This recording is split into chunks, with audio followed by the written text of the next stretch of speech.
oldin 100 tadan 15 ta olayotgan bo'lsa, narkoz asoratidan.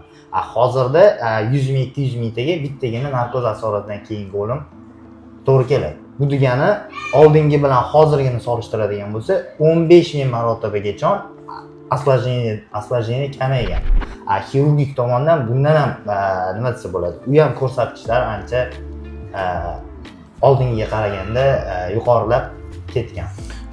Oldimizda mana o'zimiz ham student bo'lganmiz, magistratura o'qib yurgan paytimizda esimda bor, operatsiyaga kirardik. Kasalligi anesteziolog, endi sohang bo'yicha aytolmay, anesteziolog moralni уже tayyorlardi. Ya'ni u paytda bizda внутренняя anesteziya bo'lardi. U общий endotrakeal emas, внутренняя bo'lardi-da, kasal bukvalno в смысле 2 sutka o'ziga kela olmasdi.